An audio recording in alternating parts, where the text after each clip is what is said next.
Ce programme est un reflet de la télévision. Il est susceptible de présenter des séquences pouvant heurter la sensibilité du jeune public.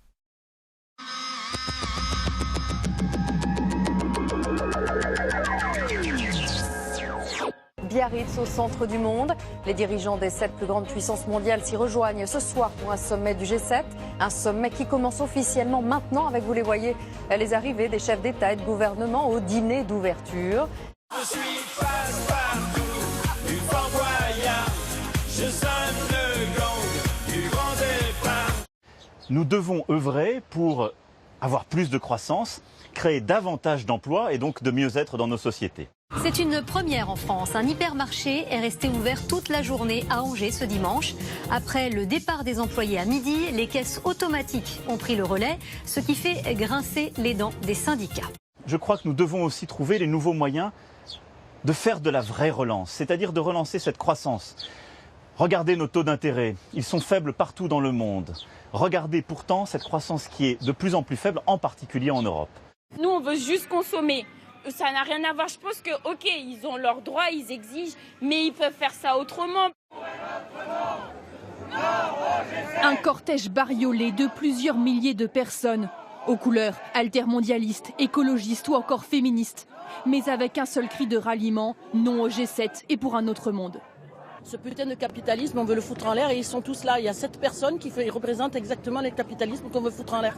Je sais que d'autres aussi sont complètement en désaccord avec nous et font parfois des sommets alternatifs. J'écouterai aussi ce qu'ils disent. Ces gilets jaunes venus de Pau ont déjà le cœur à la fête.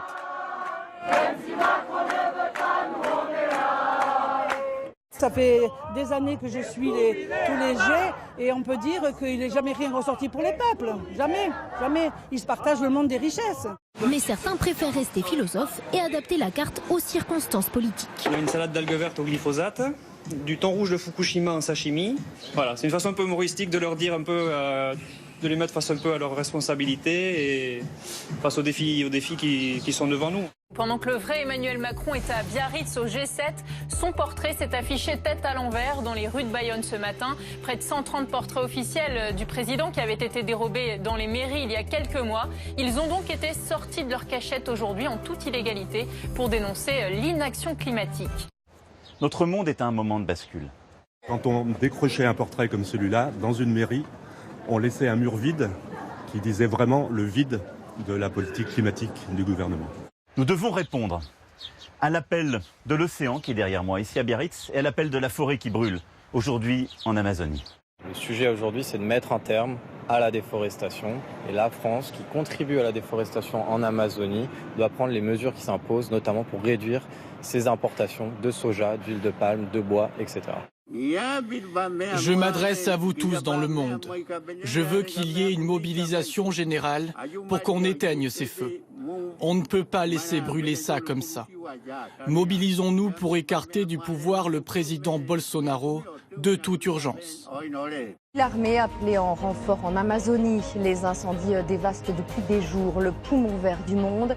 Ces feux ont déjà consumé l'équivalent d'un pays de la taille de l'Espagne. 6500 km² partis en fumée en quelques semaines, la taille d'un département français comme la Drôme. Pour l'heure, impossible d'estimer la surface totale qui a été dévastée. Depuis janvier au Brésil, plus de 78 000 incendies ravagent la forêt amazonienne. On rappelle qu'il y a un idiot qui est à la tête du Brésil et qu'il y a toutes les 10 secondes, je crois, un stade de football, l'équivalent d'un stade de football de la forêt amazonienne qui est déforestée. C'est la déforestation qui est extrêmement dangereuse, qui tue des populations, qui les exclut et pour planter des saloperies et gagner de l'argent. Ah là là, il est désespéré, Kylian Mbappé. Il y en a un autre qui doit être désespéré devant sa télé ce soir, c'est Didier Deschamps. Une première dans l'histoire de la Ligue 1 de football. Hier soir au stade Francis Leblay, le match a été brièvement interrompu. L'arbitre a signalé des chants homophobes en tribune, scandés par quelques supporters bretons. Après une annonce dans le stade demandant l'arrêt de ces chants, la rencontre a pu reprendre rapidement. Ce matin, c'est ce petit village typique du Pays Basque que Brigitte Macron a choisi de faire visiter aux compagnes des chefs d'État réunis pour le G7. Au programme, bien sûr, découverte de l'incontournable piment d'Espelette. La seule chose que vous avez à faire, c'est vous tenir bien droite, le corps le plus raide possible, et je m'occupe du reste. Parfait. Okay. Si elle veut être comédienne, il faut qu'elle s'allonge.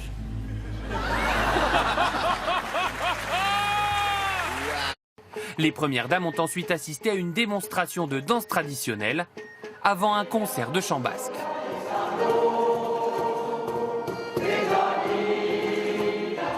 L'Iran, invité surprise du G7. Le ministre iranien des Affaires étrangères a rencontré cet après-midi à Biarritz son homologue français, Jean-Yves Le Drian. Et cela sur fond de vives tensions entre l'Iran et les États-Unis. Interrogé cet après-midi sur la visite surprise de l'Iranien, Donald Trump reste énigmatique. Il est minuit 18 et je viens de vous présenter le tout dernier journal du soir sur France 3 à l'aube de ses 41 ans. Voilà qu'il tire sa révérence. Il y a une fin à tout, hein. C'est vacances, mais bon, reprise. Alors moi, avant de se quitter, Francis, moi je voulais vous offrir cette rose. Oh, c'est gentil. Elle Merci, est pour Nora. vous, Merci. en souvenir des belles choses. Merci, Il faut se souvenir des belles choses. Merci Nora, merci beaucoup. De rien.